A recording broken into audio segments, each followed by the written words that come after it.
The Bucks look to bounce back while the Suns try and keep it hot in the desert. This is Heat Check presented by BetMGM from the Action Network.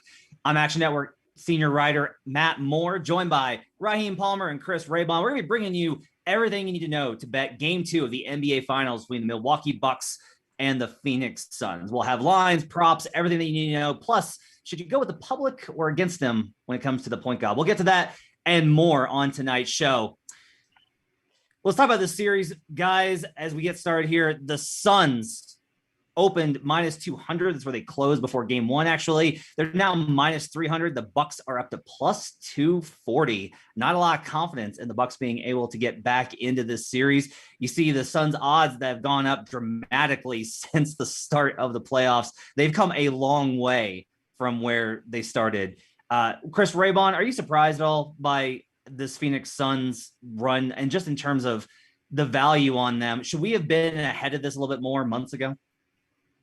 So, Matt, I mean, the Phoenix Suns were the one team I think that kind of had the look of a team that could go all the way, even, before they got the break against the Lakers and the break against the Clippers. I just thought the starting lineup was very complete. I love their bench. I love their rotations, love their coach. So I do think if you're betting the Suns now, you're a little late to the party. If you like Phoenix for the series, I don't think you bet them now because you don't know what could happen in game two. I think if you like Phoenix in the series, just bet them to win the game on their or the spread for this game, and then recalibrate, because I don't think it's going to be a short series. I mean, Milwaukee has kind of gotten stronger, even though we always diss Budenholzer. Somehow they've gotten stronger as series have progressed. I don't know if that's because of adjustments or what, but yeah. What do you think, Raheem? I mean, for me, I agree with you. I think you're late to the party. There were a ton of sharps who were early and witnessed what happened. I wrote an article about a week ago writing about some sharps who grabbed the Suns at 49-1. One person grabbed the Suns at 100-1. So it's just like you could see that this team, they had it. They were 8-0 in the bubble. They added Chris Paul. They were top 5 in both offense and defense. So that's a championship contender, regardless of the breaks that they got. I mean, I think the signs were always there, but I think right now you're late to the party. I think at some point we're going to see the series tied, whether it's 1-1, whether it's 2-2. So I think you have to wait, and, I think you'll get another opportunity to catch the Suns at minus 200 or so. Totally agree on that. And let's get a look at what's going to go on tonight as we rotate to our best bets of the evening, the big bet. So Raheem Palmer, you got a side, total, or a player prop. Where do you want to start? I'm going to start with the under 221.5. I think there was a lot of things in game one that were just completely unsustainable. When you watch the NBA playoffs and the NBA finals, the officials normally let these guys play. And for whatever reason, in game one, they decided that the Bucks weren't allowed to play defense. The Suns were 25 of 26 from the free throw line. They had a 29% free throw rate. The Bucks are one of the best teams in the league at not fouling. I mean, they have a 20% free throw rate, which is 4th best among playoff teams. Then, I mean, they just couldn't get back on transition. The Suns had 20 fast break points. The Bucks are a lot better than that in getting back in transition. And then the Bucks, they had a lot of things that were unsustainable as well. They've always had these moments where they struggle to shoot from the field and from behind the arc. They were 16 of 36 from behind the arc, shooting 44%. I think that should regress in this game. But along with that, the Bucks really, really struggled defensively. I mean, they had all these unnecessary switches. They let Chris Paul go one-on-one with Brook Lopez all night. He had 32 points. I don't see that happening again. I think Drew Holiday slows down Chris Paul, and I think we see a lower scoring game. So I was with you. I bet the under in game one. I also bet the under on the team total along with Chris Raybon on the Bucks cashed, and was very happy with that outcome, but was pretty frustrated with the total going over based off of the reasons that you mentioned. But here's the problem. I like the under in that game, and you've given me all the reasons why the under should have hit in game one because of these outlier reasons, which I'm with you, but I don't necessarily think that those carry over. I don't think that repeats in game two. I think there will be spots for the under. I think this is kind of an over spot. I'm on the other side of this tonight where I like the over quite a bit because I think the Bucks offense will start much better. I think the Bucks offense will shoot much better at the rim. Even if that 3-point percentage comes down a little bit, they still didn't hit that many. Like their volume wasn't that high. Like they hit 16 threes, which in the modern NBA, not a ton. So I think the Bucks offensive output could be higher in this game. I like we'll get into who I like tonight later, but I will just say that I do think that the Bucks offense is going to put up a big number. And in that case, I lean a little bit more towards the over here. I mean, I can see why you have that perspective, but I just for me, the pace was 98 possessions. The Suns don't normally play that fast. I think we're gonna get a slower pace game tonight. I'd lean with Raheem on this one, just because the Suns, what was really uncharacteristic to me was that because the Bucks were switching, which is uncharacteristic for them, the Suns were getting to initiate their offense really early in the shot clock and just getting looks like they wanted, with Chris Paul getting to the rim. I mean, when does that ever happen? So I just think that there were some things, and also I don't expect the Suns to shoot as many free throws. I think the Bucks could shoot more, but remember, who's the guy going to be shooting most of them? Giannis. That's a 60% proposition. So I do see some reasons to kind of lean under, but this is a tough game to cap. I'll be honest. Well, let's figure out what exactly it is that you like in this game then, Raybon. What's your best bet of the night? So I like Chris Paul over 8.5 assists in this one. The Bucks in game one, they came out and they had a defensive game plan. I think they need to kind of rip it up. I don't like the switching. I don't like what they did. I think you're going to see more Holiday on Paul this game, because I think that, Giannis being healthier kind of changes what they can do on defense. So I expect them to turn Chris Paul into more of a distributor and make other guys beat you. Obviously Devin Booker doesn't need to get assisted, but I do think Chris Paul will get to 9, 10, 11 assists in this game. I think the Suns can shoot better from three. They only shot 32% in game one. And I think there will be less hockey assists from Paul, where, it doesn't go to him because the third guy gets it. And because the Suns shot so many free throws, that also takes some assists away. So for all those factors, I think CP3 going over. He had 3 assists in that fourth quarter when the Bucks downsized and played, no Lopez. They played Tucker only 5 minutes. I think you're going to see more of that. And the Suns are at home. I expect them to have the shooting edge, and that usually leads to a couple extra assists. So like Chris Paul to actually get to double digits, but 8.5 is his prop, and I'm going over at -130. So I'll mind it. I'll mind it just in terms of the free throw thing. I think is like a really interesting example of that. If there's not free throws, then it's likely that he gets more assist opportunities. I think that's a pretty smart angle there. I'll just ask this: do you expect the Bucks defense to be better on Chris Paul tonight? I think it's going to be better on making Chris Paul shoot the ball less. I think Chris Paul is going to still be a wizard. And remember, he doesn't turn the ball over. So if you take away Chris Paul's shots, he's passing the ball. This is a great starting lineup, a bunch of guys who can score.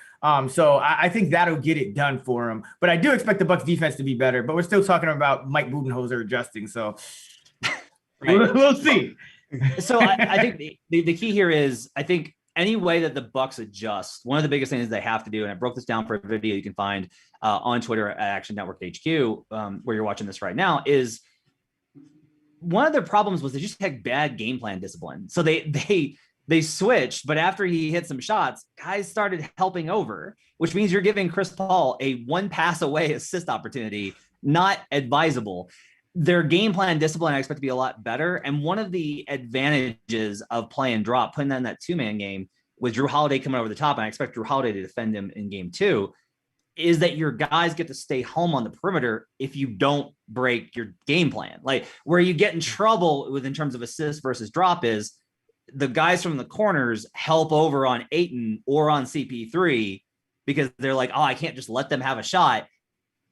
And then Paul is kicking to the shooters. Like that being the kind of gambit here is really what it comes down to. I don't mind it. I'm not crazy about it because I think the Bucks can play better within their scheme and not give up either. I think that they could just do a better job on Paul, but I don't mind it, even though it's juiced at -130.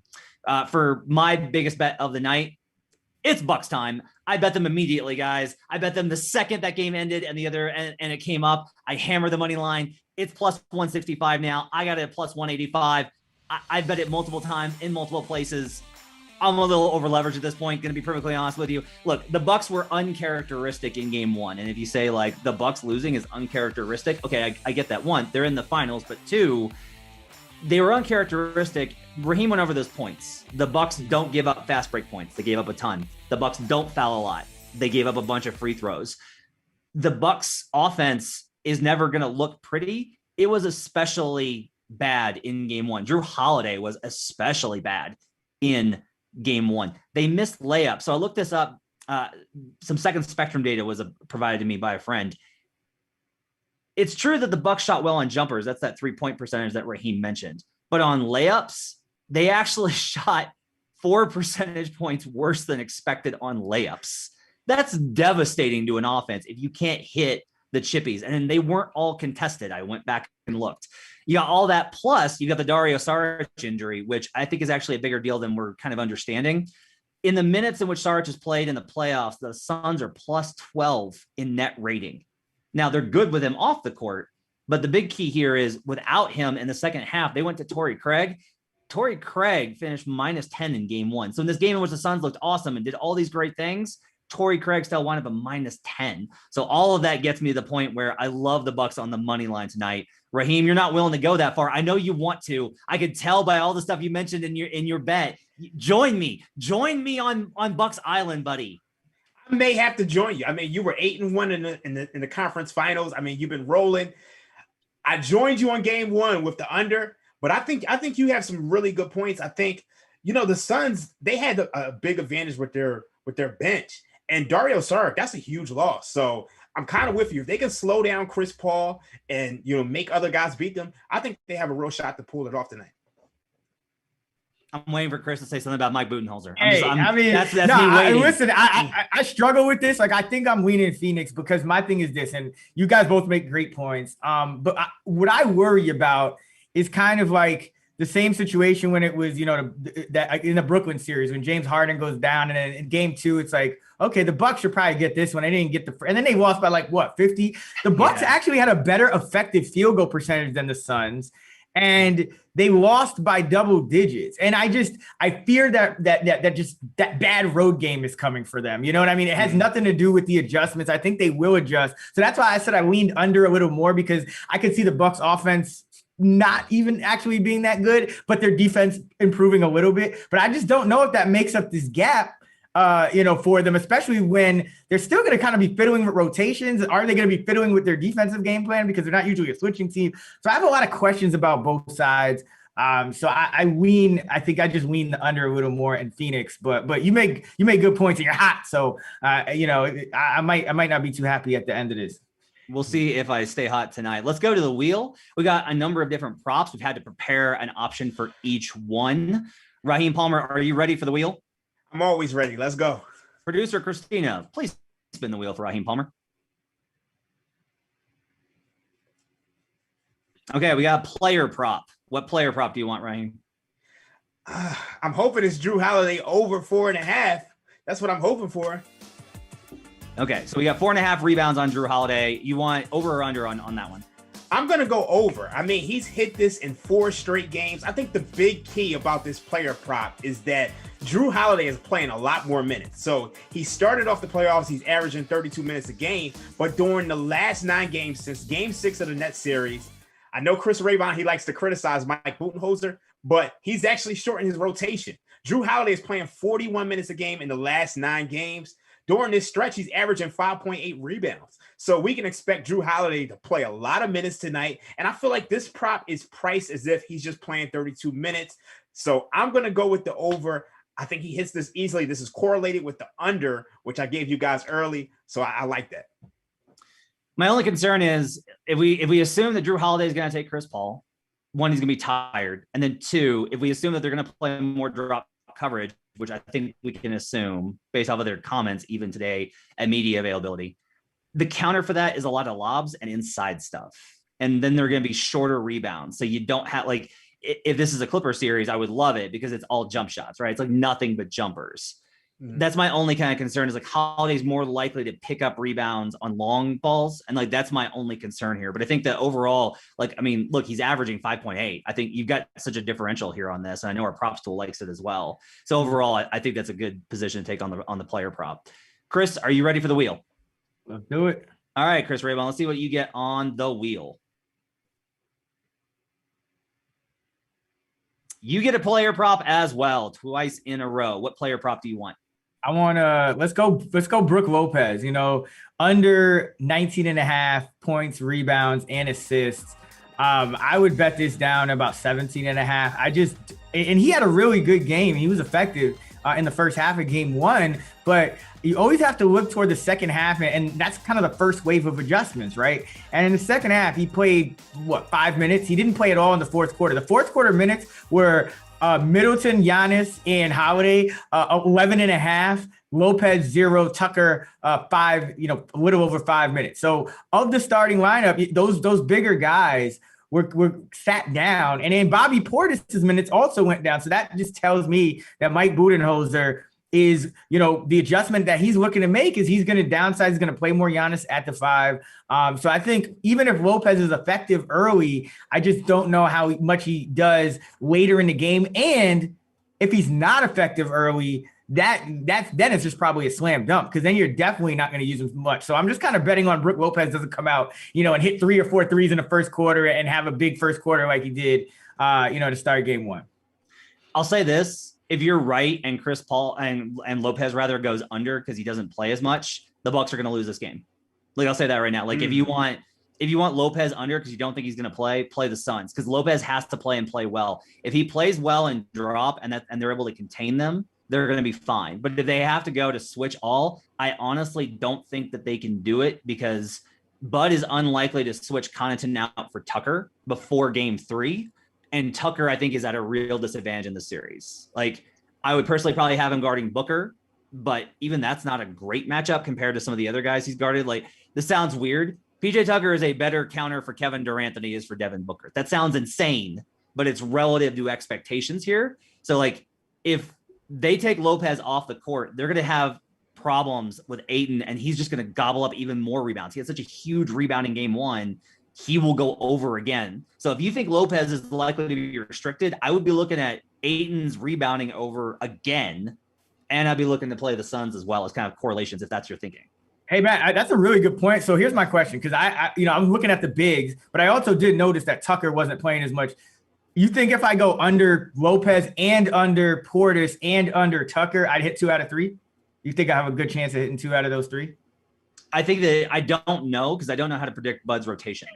Like, no, but I just mean like, do you like these bigs? It seems like the 4s and the 5s, it needs to be like Giannis and somebody else, and not like 2 of those 3 guys. I think what you're kind of telling me. If you go, I think if that's your thinking, I think that if you go under on Portis and under on Brook, then you're likely to hit 1 of 2. Tucker, I think, is probably like honestly, yeah, I would probably go under on Tucker as well, because if they're playing small ball, we saw that versus Atlanta when they switched all, right? When they went small with Giannis at 5 and switched everything, that one game where they lost, John Collins absolutely beasted them on the offensive rebounds in game 1, right? So like, that's what they give up. So the rebounding number goes down there. So yeah, I think there's probably some correlation between those 3. Okay, cool. I agree. All right, I want the wheel. I hit it last week. I want the wheel again. Let's go, Christina. What am I getting? First field goal and to win. Okay, I hit this last week. I don't know how I hit it, but I hit Brook Lopez last week. We're going Giannis and the Bucks to win. I'm doubling down. I'm not hedging here. I'm going for another sweep on Heat Check. Giannis to win and the Bucks. Giannis to get first field goal and the Bucks to win is plus 1,400, 14-1. Call me Brandon Anderson. I'm taking long shots, Raheem. The reason I like this so much, the first play that the Bucks ran was a lob to Giannis to get him going. That was part of hey, just so you know, Giannis is not hurt. However, they either run that exact same set again, or more likely, they will put Giannis in space and have him attack Ayton, because here's a big key in the series with Saric out. If Ayton goes down, or if Ayton gets in foul trouble, more specifically, if Ayton picks up foul trouble, they have no option now behind him. They are playing Torrey Craig, who we talked about, at 5, or they're going to Frank Kaminsky. Yikes. So if the Bucks attack that matchup, and Giannis picked up fouls in that first game early. So if they do that again, I like Giannis' chances of getting another bucket. He's feeling better after even 2 days, said the knee was not bothering him. So I'm taking Giannis, first field goal, and the Bucks to win at plus 1,400. This is not just Brandon Anderson. This is Adam Sandler, Uncut Gems, parlay starring Matt Moore. All you need to do is include the tip-off in that, Matt. Just include the tip-off. Who's going to win the tip-off? And then you just got yourself a sweat. You got to lock yourself in somewhere. chain the doors up have the little buzzer so you can open the door and that's it. I don't decide what the wheel decides. I just give the wheel what it asks for. All right. In our final segment, it's an old axiom in betting. You got to fade the public because the idea is that you, the listener, don't know anything. You've done pretty well on our Twitter polls, though. However, now we're going to prove it. We asked you on Twitter, Chris Paul, over 21.5 points. Will that cash? Yes or no? The public likes the over at yes, 58.3%. So, Raheem Palmer, are you a man of the people or will you fade the public and go under? I'm going to fade the public. I know Chris Paul had a monster game one, but I told you guys earlier, I like the under. Chris gave you guys the over on Chris Paul's assist. And I think, Drew Holiday should see some time on Chris Paul. I just think all signs point to an under. So I just don't see Chris Paul really going off tonight. So I'm gonna roll with the under here. All right, Chris Raybon, are you with the people? Are you going to back them? You're usually a man of the people. I'm going with Raheem on this one. I'm Raheem's people on this one. I'm going to go under. I mean, listen, Chris, it just, to me, this is the ebb and flow of a series, right? It's like Chris Paul had these two monster games, and now we're just assuming that he's this, big scorer, and, the Suns are favorites, so Chris Paul has to score a lot. I get it, but I really think that you're going to see Holiday, one of the better on-ball defenders in this league, make Paul give the ball up a little more. And also, Paul's been incredibly hot and cold shooting. I mean, in that Denver series, he was over 60% on his mid-range shots. That's unheard of. But we've seen games where he goes ice cold as well. So I think the Suns can still win without Paul having a major scoring night. So I'm going under here. All right, I'm going to play contrarian. I've talked about all the adjustments they'll make, and I do think they'll make them, but I still like the over on points. So one of the reasons here, there's two reasons. One, Holiday will try and pressure him more, and that will probably work in getting the ball out of his hands on more possessions to stall out the Suns' offense. But when it doesn't, Paul is going to pump fake and then go backwards, and he's going to foul and flop a lot because it's Chris Paul, and we can be honest about that. We can be real. And he's going to draw some fouls on Drew Holiday. The other thing is, there's no Dante DiVincenzo, which they really need, which means that the Bucks have to play in order to buy some minutes. They have to play either Bryn Forbes or Jeff Teague, who actually was pretty good in both game 6 and in game 1. That's just asking for those, full court. He stops on a dime and picks up a cheap one. Like, he'll just draw enough fouls to get to the line. If this line was any higher, I would be going the under. Like, if we're at 23.5 or something, after a guy scores 32 in game 1, you would think this would be a little bit higher, but the books very smartly are keeping this low. I will still say that with free throws, a couple of threes, they will manage to get Chris Paul over 21.5 points in the finals, if nothing else, because you want to keep his averages up so that he's able to get finals MVP. Very important. Got to make sure. Devin Booker. Bet Devin Booker now. That's a great point. I'm glad you brought that up because bet Devin Booker now. We had a stat in NBA bet over on NBA TV. The top 2 guys, favorites for the finals MVP, have won in 10 of the last 12 years. Paul is the favorite at juiced up. He's better than 50-50. Booker's at like plus 350. Now's the time to bet on Booker if you like the Suns to win. Great tip from NBA Bet, which you can catch on NBA TV with Chris Raybon and company. All right, guys, let's go over your bets real quick. Raheem likes the under 220.5. Drew Holiday over 4.5 rebounds, and CP3 to go under 21.5. Raybon likes CP3 over 8.5 assists. Lopez under 19.5 points, rebounds, and assists, and CP3 under 21.5. You are just unders all the way, except for like just Chris Paul Diamond. I guess Jake Crowder's gonna hit some shots, and that's it. Yeah. That 0.5, man. I feel like the books are always trying to get me with that 0.5, and with their real projection, they just add that 0.5, and that's what I'm betting on. I mean, the public. I like the Bucks money line plus 165. Yeah, come on, guys, let's get it straight. Yeah. I like the Bucks money line plus 165. I better be right on this at this point. Giannis first field goal for the Bucks to win at plus 1400, and Chris Paul to go over 21.5 because I'm a man of the people. That's been Heat Check presented by BetMGM. Make sure to check out the Action Network app to track your bets, get up to the second information on where the money's at, where the bets are at, where the lines are at, all that information plus analysis from both Chris and Raheem, and you can track their bets as well. We'll see you guys again next week with another edition of Heat Check for the NBA Finals presented by BetMGM.